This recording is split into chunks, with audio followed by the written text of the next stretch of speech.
How do you define negotiation, and what role do you think it plays in our daily lives? We're not going to get on the phone and yell at these guys, and we want to hear them. We want them to hear us. So don't think of me as a master negotiator. Collaboration is about a great long-term relationship, and that's how I define. Joining me from Washington, Chris Voss. He's a former lead international kidnapping negotiator. Chris Voss was the chief international hostage negotiator. He's also written a best-selling book called Never Split the Difference. How can one cultivate empathy, and why is it crucial for successful negotiations, Chris? Empathy is about saying how the other side sees things out loud.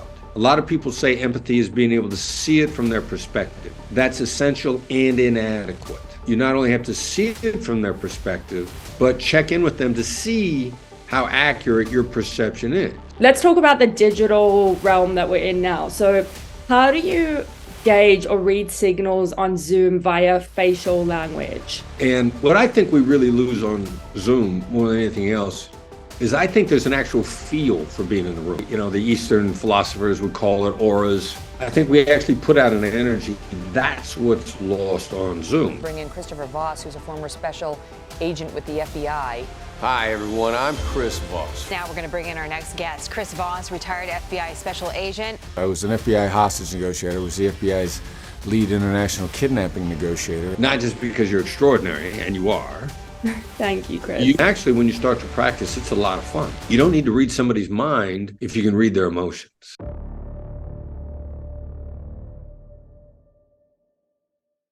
Hi, Chris. Welcome to the $1 Million Branders podcast. It's such an honor and a privilege to have you on here. Many times when people ask me how I built my $1 Million brand and how I built my business, I always say that you were actually behind it from reading your book Inside Out. And I just want to thank you from the bottom of my heart for being my driving force behind my business, behind my negotiation skills. And for those of you who don't know who Mr. Chris Voss is, you should. I highly recommend you read his book, Never Split the Difference. But Chris is a former lead FBI negotiator and dynamic speaker who debunks the biggest myths of negotiation. Chris engages all groups with captivating stories, insights, and useful tips for business and everyday life. And he's lectured on negotiations at business schools across the country in the US and I think globally. You've been seen on ABC, CBS, CNN, Fox News, and also been featured in Forbes, Time, Fast Company, and Inc. And your keynotes are based on your book, Never Split the Difference, which I love. It's like my Bible. Not to mention your masterclass, which is just phenomenal. But Chris, let's jump straight into it. How do you define negotiation, and what role do you think it plays in our daily lives? Yeah, it really, for me, it's collaboration. It's great collaboration, which is designed to be long-term, trusted relationship, long-term prosperity for everybody. And in a negotiation I was just in the other day, our intermediary, we've come to an agreement in principle with Mark Wahlberg's production company, Wow. potentially about a reality show, if you will, non-scripted about negotiation. Congratulations. Sounds awesome. The agent on both sides is the same agent is in the middle of this. He's brought a couple of clients together, and the offer and the ask were different over the terms. And I called Amir with WME on the phone, and I said, "Look, just put us all on a conference call together." And I said, "We just want to be heard, and I know they just want to be heard, because when you're talking to an intermediary, you don't get to hear the other person's voice." And Amir was he's not used to dealing with people as collaborative as we are. Myself and my partner in this, Nick Nanton, who produced a documentary film about my company. And we're both highly collaborative. And, Amir joking around, he says, "Well, you are the master negotiator." And I said, No. I'm the master collaborator. We want great relationships that last for 20 years. We're not going to get on the phone and yell at these guys, and we want to hear them. We want them to hear us. So don't think of me as a master negotiator. Collaboration is about a great long-term relationship, and that's how I define negotiation. Absolutely. I love it. And especially in today's times, collaboration, I think, is everything. Amazing. And in your book, which I absolutely love, I'm going to plug it again, Never Split the Difference, you talk about the importance of empathy in negotiations. How can one cultivate empathy, and why is it crucial for successful negotiations, Chris? Yeah, everybody's got it in them. And let's define empathy really as just people smarts. Not sympathy, not compassion. Now, compassion in particular is usually the reaction to empathy. But empathy is just people smarts, understanding where somebody's coming from. And, so you can have people smarts about somebody you disagree with and you don't even like, but you can have people smarts and deal with them in a way that makes them feel respected, disagreed with, and respected simultaneously. So you asked me what empathy is. Empathy is about saying how the other side sees things out loud. A lot of people say empathy is being able to see it from their perspective. That's essential and inadequate. You not only have to see it from their perspective, but check in with them to see how accurate your perception is. And most definition of empathy doesn't include you saying, like, here's how I think you see things, and then laying it out.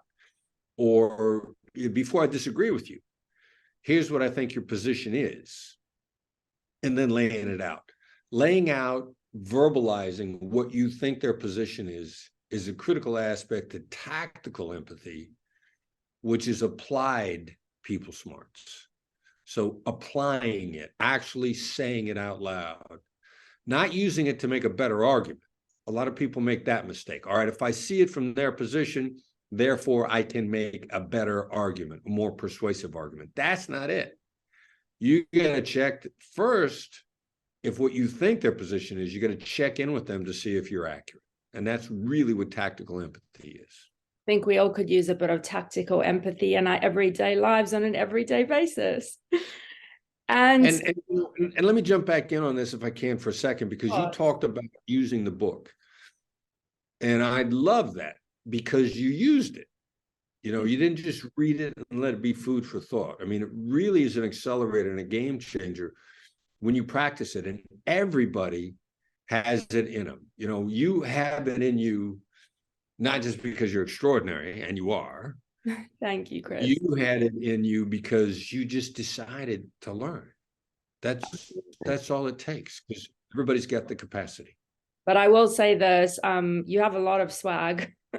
So it's awesome to learn from you. And anyone who hasn't read your book or followed you, I mean, you just need to go do the masterclass. You don't like reading, go do Chris's masterclass. I can't wait to find out more about what you're doing. But to throw a spanner back in the works and, talking about tactical empathy and empathy, which you're so brilliant at describing, how do you negotiate with someone who actually has no empathy towards you?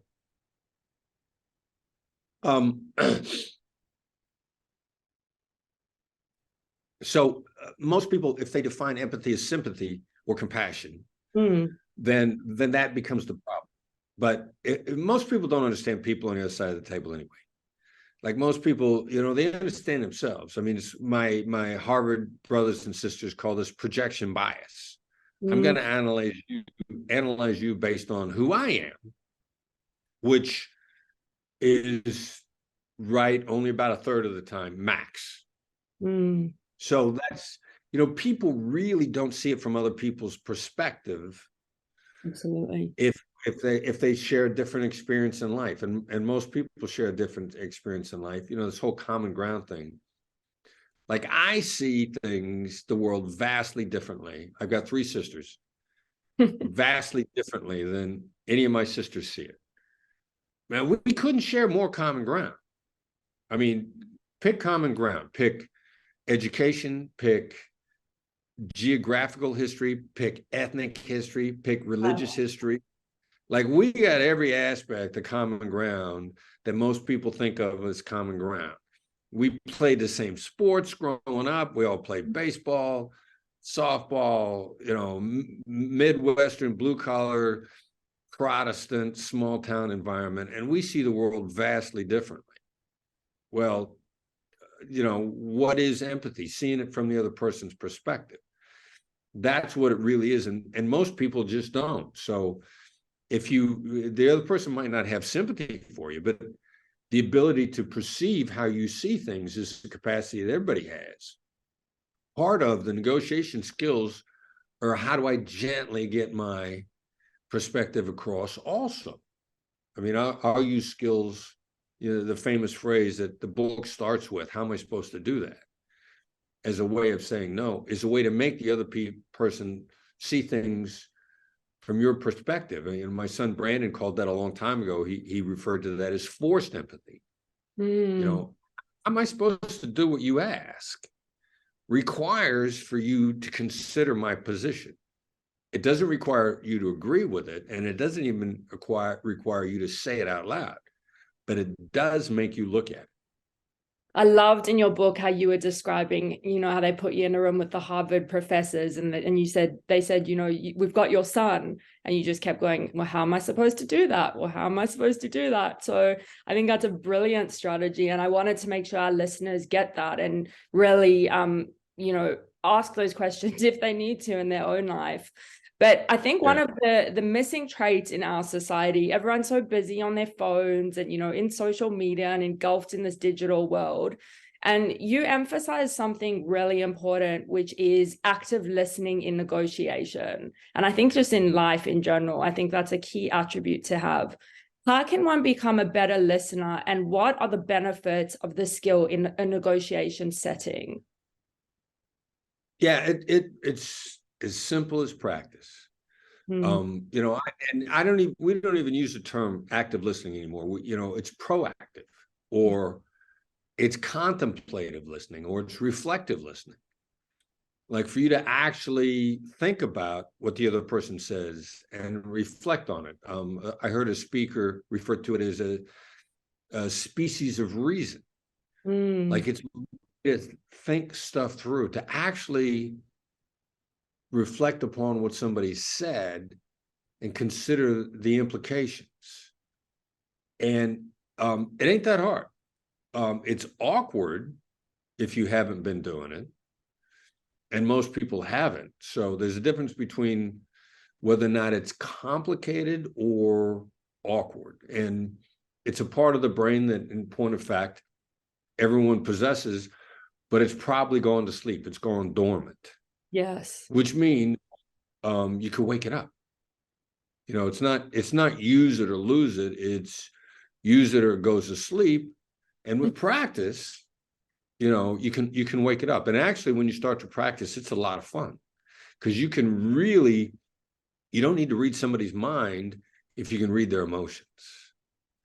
And then it actually becomes a lot of fun. Very true. And we know you've had a lot of fun. I mean, you're such an expert in this, but I do love negotiation. And I think it's such an important skill to have. And I mean, the body language, let's talk about that, because we basically just touched on emotional, negotiations. But when it comes to body language in negotiation, which I think is so important, especially when it's used effectively, let's talk about the digital realm that we're in now. So how do you gauge or read signals on Zoom via facial language, or skills? Yeah, no, that's a great question. And what I think we really lose on Zoom more than anything else is I think there's an actual feel for being in the room. I think, the science is still measuring it and quantifying it. But, whether or not they, the Eastern philosophers would call it auras, I think we actually put out an energy. That's what's lost on Zoom, because on Zoom, you almost have as much body language to read as you do if you're sitting around a conference table. I mean, if you're at a conference table, you're reading people from the waist up. If you're on Zoom, you're reading people from the waist up. And I think the thing that has really thrown people off is the feel for being in the room that's gone. Now, how do you make that up? Really, there's so much in the voice. And to me, it seems relatively easy to every hostage negotiator, because all we ever had was the voice on the phone. And if that's how you learn, you sort of dig into the depth of that, and it's there. Absolutely. So then a question might be, well, what if I've only got text or email? And if you look at that as a supplement and not as your only means, then you can supplement them with the occasional conversation, and it's all right. And then, you know, you start to read somebody's texts, and you think about context, and then you check in with them. Like, you can text them back and say, you know, I can't tell if you're angry or happy right now. and then they'll let you know. You know, you ask. A lot of people are afraid to ask, huh? And it's such a simple question. I absolutely love that. I've never actually asked. I'm going to try that. That's brilliant. And so, I mean, that was one piece of advice. Is there any other advice that you have for people negotiating in this virtual or remote setting? We even have the metaverse now. It's crazy what's going on, where people are wearing Oculus glasses, and I'm sure there's going to be like negotiations with their virtual avatars soon, which is just going to be hilarious. But what, you know, when it comes to non-verbal cues that may be harder to read, are there any top tips that you can give our audience on, you know, let's call it digital negotiation? I'll be willing to check in. You know, to start with, on the digital negotiation, first of all, they're gonna read your digital communications in the mood they happen to be in when they read it, versus the mood you were in when you sent it. And then, unfortunately, there's less warmth in more digital communications, and unless you go out of your way to make sure they know what it is. Like, I think somebody was playing for me a hysterical video from, I think, Jordan and Peele, maybe a couple comedians that are hysterical. But, you know, the one guy is sending the text, and he's saying, like, he says it out loud, and he's like, well, whatever. And the other guy reads it and goes, whatever. You know, like, you just, the chances of it being, and then they meet up with each other, and one guy's happy, walks into the bar happy to see the other guy, and the other guy walks in with a baseball bat with nails sticking out of it because he thinks he's coming to a fight.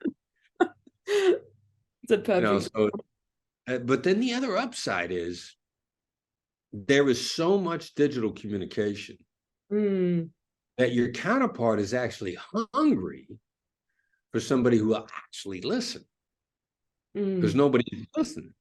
So, you know, it's not that they don't want to get on the phone with you. It's they don't want to get on the phone with another person that doesn't listen. When you become somebody who listens, they're delighted to talk because you're listening.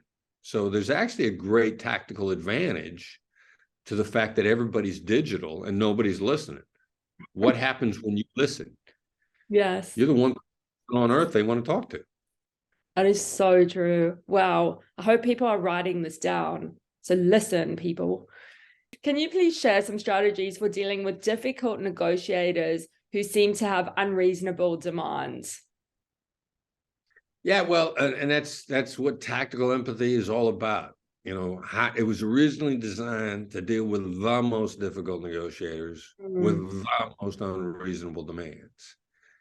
And then how disarming it is to just demonstrate an understanding of the other side. So, you know, if somebody's being really difficult and really unreasonable, yes, what can you surmise? And then make a scientifically educated emotional intelligence guess. Well, if they're difficult and unreasonable, they probably feel like they're under a lot of pressure. So that's how you respond. Hey, it seems like you're under a lot of pressure here. That's a diagnostic. If somebody's being difficult and unreasonable, they're either predatory or defensive. They might be coming after you. They might be using it as a tool of manipulation. That's a possibility. It's only about 20% of the time. Yes. 80% of the time, they are defensive and they're lashing out defensively. If you demonstrate understanding, 80% of the time, it's going to deactivate that. Wow. If it doesn't deactivate it, what your diagnostic has just told you is they're predatory. Now you are far more informed as to what you're dealing with and how to proceed. That is absolutely brilliant. And in your experience, what are some top mistakes people have made when negotiating, and how can they be avoided? I mean, we've spoken about not listening, I think not reading like verbal cues. Is there anything else that you can share with us?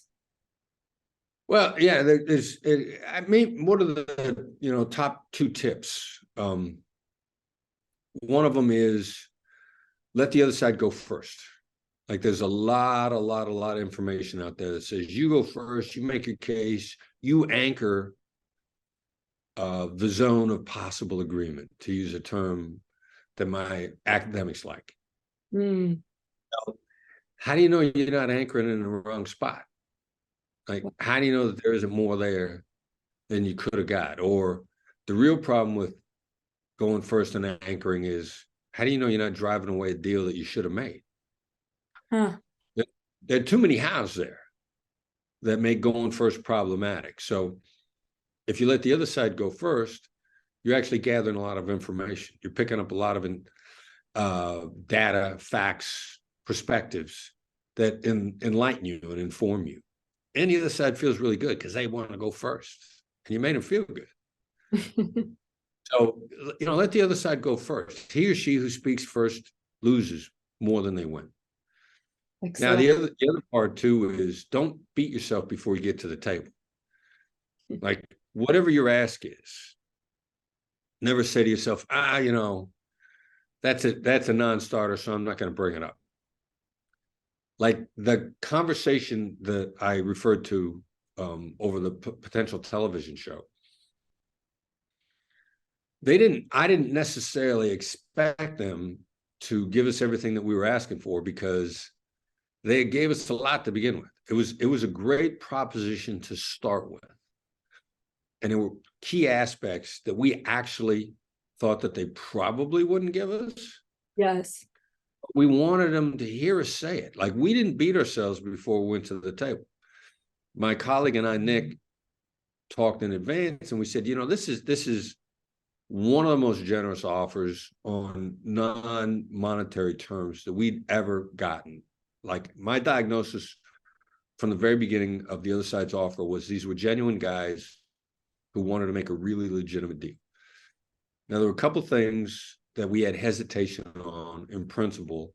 Yes. And we just wanted to hear us.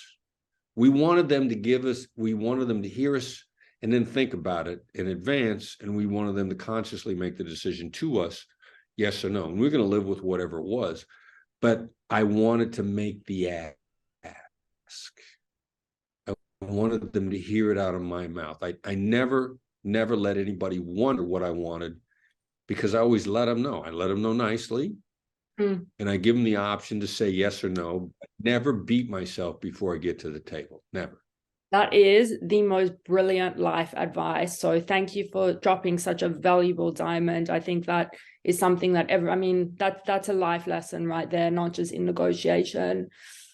And negotiation, we use it every day. We use those skills every day in everything we do. How can it be applied in personal relationships, such as with family and friends? Yeah, well, if you define it the way I do, which is a collaborative relationship for the long term, what that does is it changes where you're coming from. Yes. Which means that you're trying to be family and friends. You should be collaborative for the long term. You should want them to do well. Absolutely. And then it becomes acceptable. Now, if negotiation is a tool to exploit other people, then it's not acceptable with family and friends, because you're going to pay the price. It's a bad idea to exploit your family and your friends. So it's really where you're coming from. Then also, if your best interests, their best interests are in your heart also, as they should be, with everybody, his family and friends, they're going to feel that. they're going to want to be understood. They're going to want to share with you. Sometimes, if this is a new approach for you, it's going to take them a while to get used to it. And for most people, it is a little bit of a new approach. Or, with family, especially with family, I mean, both of you have wounds that the other side doesn't even know. Like, I several years ago, I'm always learning wherever I can. I go to the Landmark Forum in LA, which is about being a better person. Yes. And forgiving people in many cases. And going back to the promises you originally made and renewing those promises. So anyway, there's a young lady in there that's been carrying a wound inside of her since she was 12 years old. And when she was 12, a number of the girls in her group got together, and let's say her name was Susie, and they all said, "We just formed the I Hate Susie Club." Oh. Now, this girl is in her 30s, and she's still carrying the pain of that moment. And as it turns out, one of the people in that group was a family member, not a sibling, but a family member of her extended family. And she finally let it go after 20 some years. She'd been carrying this wound. And in order to let it go, they encouraged everyone to go back and talk to the person, if possible, and say, "Look, I'm letting this go." So she goes to the family member, and her family member genuinely has no memory of it. Like, it was such a silly thing for a preteen girl to have done at the time. She gave it no thought at the moment. And so she's got a cousin carrying a wound on an instant she didn't even remember. Wow.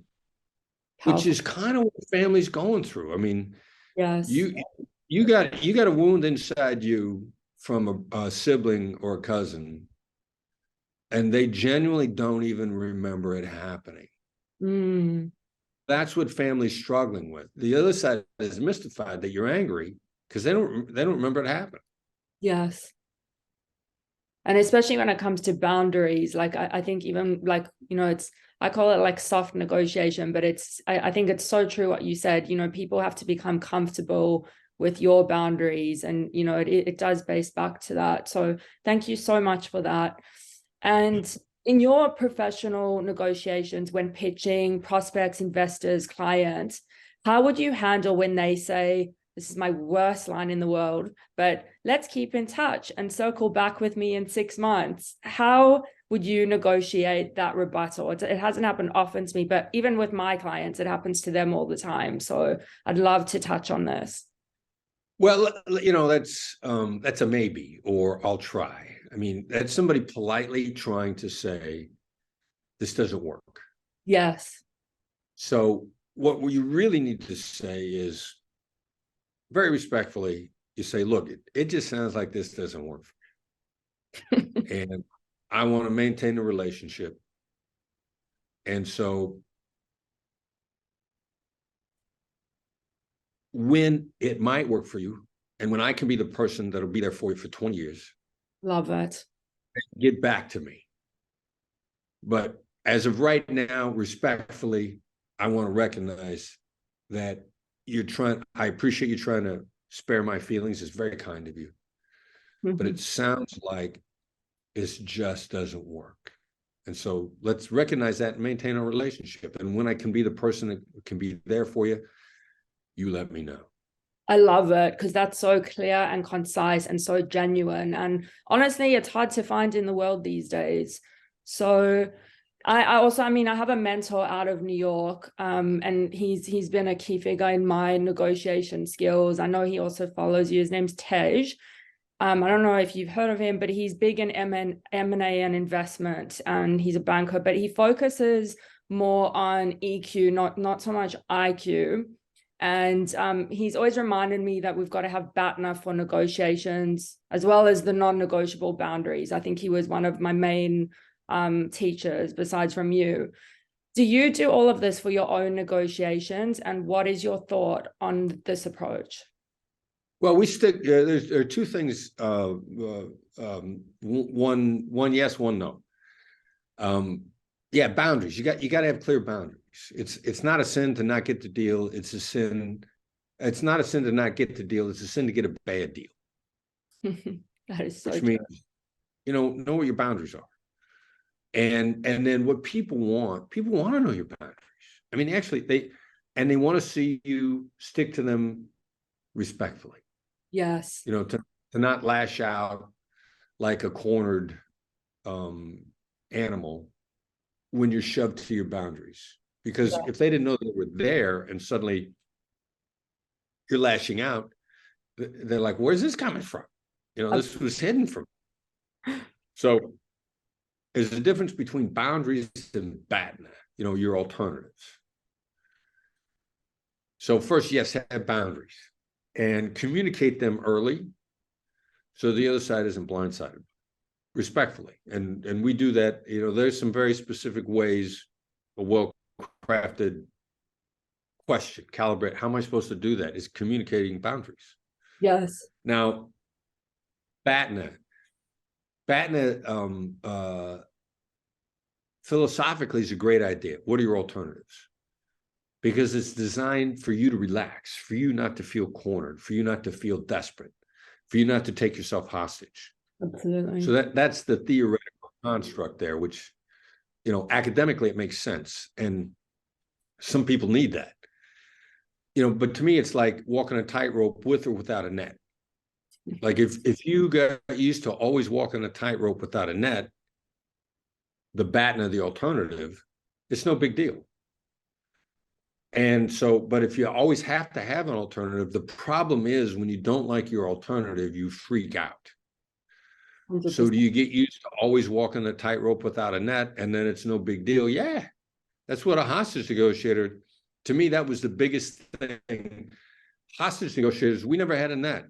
And so we're like, okay, those are the rule of the game. I'm going to get in here. I'm going to do a great job. The fact that the alternatives are horrible doesn't rattle me because that's the way I trained. Yes. So if you just train yourself, then not having alternatives is no big deal. It's no big deal to me. But to some people, I got to have an alternative. If you don't have one, you just took yourself hostage. Well, you really are a weapon at this. I absolutely love it. You've got like a black belt. What is the most difficult negotiation circumstance you've ever been under? We're talking about, pushing yourself with no net now, which I love. So for anyone actually listening, like, can you tell us about that experience? Well, we taught, and I learned it the hard way. You're not going to make every deal. In hostage negotiation, you're not going to make every deal. Yeah. And then they teased out the thought like, well, is there a consistent pattern of behavior, high risk indicators of somebody's not going to make the deal? And we found that there were some very reliable, very strong indicators, patterns that would begin to emerge over and over. So in a hostage negotiation, when we saw those patterns, we had to recognize it and adjust accordingly. Get ready to assault because there ain't no deal here. And how do we conduct ourselves in order to set up assault? There's the same thing in business, except in business, you should walk away. We couldn't stop communicating in hostage negotiation because we're trying to buy a team because we're going to set up a SWAT assault or a military assault because the deal was never there. And in business, in point of fact, that is the case on a regular basis. So instead of assaulting, you just politely withdraw. Yes. And it is scary to begin with. But if you understand, the Black Swan method gives you your best chance of success, not a guarantee. Yeah. Just better than other method. And as soon as you relieve yourself from having to make every deal, you will be much more effective. Gosh, what a masterclass this has been. And Chris, I always ask my guests, what is $1 million brand to you on the show? But I think in your case, my audience probably wants to know through your words, and we all know you're a master negotiator, but what is a master negotiator? What does it mean to you? And is there such a thing? Yeah, it's somebody that makes great deals and you almost never hear anything negative about it. Like my two favorites are Warren Buffett and Oprah Winfrey. Me too. Love them. And when do you hear anybody badmouth on Oprah? Now, Oprah has made deals all over the place with some of the most difficult people on the planet, like Hollywood celebrities. Yes, interesting. That'd be more difficult. And you don't hear celebs badmouth on Oprah across the board. And I've heard some very accurate descriptions of very pointed conversations that Oprah has had with highly volatile people, and they listened to her. And she was either chastising them or making the deal. And I know those people's names, and they're not complaining about her. So she treats people with respect at all times. Like every interaction I've ever heard, and I've spoken to people who've been very close to her, the one message that's always there is that Oprah genuinely cares about the person, whether or not they make the deal. And that's what I really love about that, because she didn't go from being a poor Black female, from wherever she grew up. I know she made most of her career in Chicago. I actually don't know if she's originally from Chicago. Yes. But she didn't come as far as she's come in life without making a lot of deals. That's very true. She just, there is no negativity in her wake. Absolutely. And what about Warren Buffett? Now that we're on, what do you love about him? What do you see in his patterns? Well, the same thing. I mean, people don't badmouth him. He's not confrontational. I've heard people talk about him, and when Warren Buffett has a problem with somebody, whether they disagree or the person is toxic, what he does is withdraw very gently. He's not confrontational. He doesn't yell at people. He doesn't raise his voice. They are impressed with how gently he withdraws, and he withdraws. Yes, absolutely. So for someone looking, let's say they're new to negotiation and they're just starting out, I mean, obviously they're going to go and buy your book, Chris, because they should, and follow you and do your masterclass. But besides from that, can you just give us your top 3 tips on how to start off with negotiation? Let's say they've just started a company. Listen first. Realize, stop taking yourself hostage, which means if you're just starting out, you feel like you got to make a deal now. I mean, I got to have customers now. I got to make this deal. I got to make the rent. I got to pay this week's credit card bill. And you're taking yourself hostage. Yeah. So as soon as you get out of short-term desperation, your positive momentum will accumulate very quickly. The people that are making you desperate short-term are actually getting in the way of you meeting the people that are going to be great partners long-term. Wow, fantastic. The short-term desperation is as soon as you get out of it, you'll find in 6 months you are doing really well. But if you're in short-term desperation, 6 months from now, you're still going to be desperate. And people feel and they pick up on that energy. I know we were speaking about that before. So thank you so much, Chris. It's been an absolute honor, a privilege, a pleasure. I can't wait to see what you do next. I mean, you're a force to be reckoned with, I think, not just in the negotiation world, but you're such a gentleman. You operate with such grace, your life experience. I mean, people just need to be onto you. They need to watch your videos, follow you. But I want to hear more a little bit about the Black Swan group. I want to highlight that for all the corporate listeners listening to this. And I mean, how can we find you? How can we follow you? I know you have some exciting things happening now, with your reality TV show. Tell us a bit more, and just to make sure that we've got enough stalkers for you listening to this podcast. Well, the best way to keep up on everything the company's doing, the website is blackswanltd.com, BLACKSWANLTD.com. Now, we've got a lot of stuff there. And actually, the best way to sort through it in a concise and digestible, easy way is to subscribe to our newsletter, which comes out every Tuesday morning, wherever you are in the world. Incredible. You'll get an email to you on Tuesday morning. So go in the upper right-hand corner of the website and then just click on The Edge is the name of the newsletter to give you an edge. And you only need a little bitty edge. But you will get an edge. I got an edge. Very good. Yeah. And then subscribe. And then you get a concise, actionable, single, concise, digestible, actionable article every Tuesday morning. Plus, you get notifications about all the cool stuff that we have going on. So subscribe to the newsletter. Absolutely. And I'm going to check in. I'd love to like even touch base a year from now after your show comes out. I want to see more about what you're doing, but so exciting. And thank you so much again, Chris. It's been an honor having you on the $1 Million Branders podcast. Pleasure was mine. Thank you for having me on.